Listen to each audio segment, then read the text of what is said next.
So today I want to talk to you for like the next half an hour on this subject called Give It All You've Got.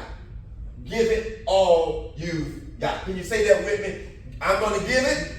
Give it all I have to give. all I have to give. That's what it means. When you think about life, when you think about your plans, when you think about your dreams, when you think about what you want to do with your future, you got to make a decision that I'm going to give it all I have to give. You see, there's a time where you have to begin to realize that I only have one chance in this life. One chance in this world. I don't get to live this life and come back and start over again. I don't have 9 lives like a cat. I have to make sure that I make my life count. I have to make sure that I do what's best for me. So I'm determining today that from this moment on, from this day forward, I'm going to give it all I have to give.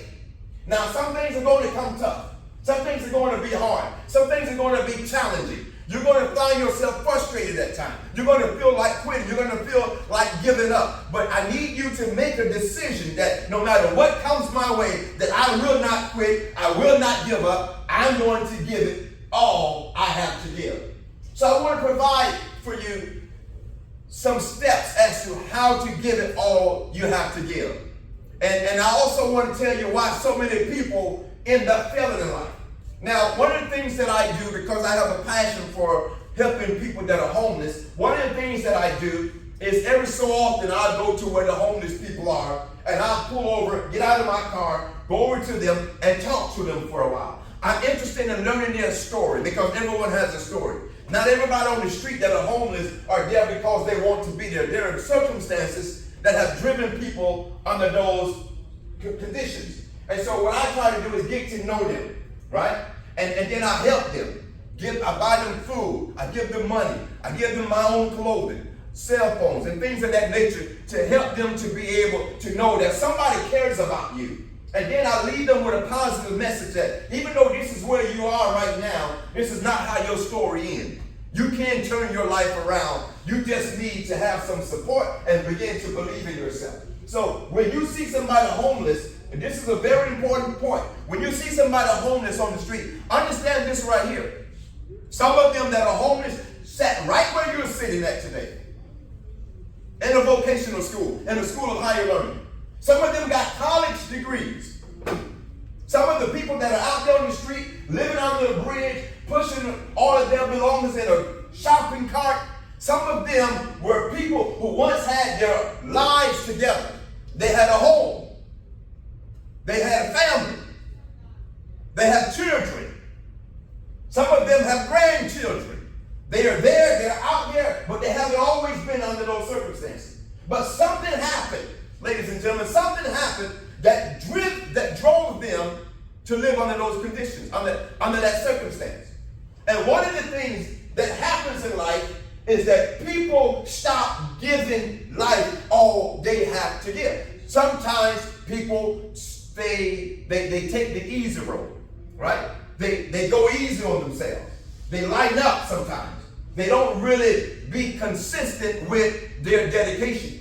So I need you to make a dedication to yourself, make a promise, make a vow and a commitment to yourself. And then I need you to commit to your commitment. I need you to vow to your vow. I need you to dedicate yourself to your dedication. And I need you to promise you that you will not give up on the promise that you promised to you.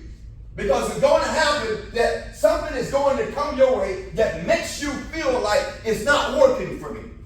So why do people stop giving it all they have to give? Well, number one, oftentimes because of fear.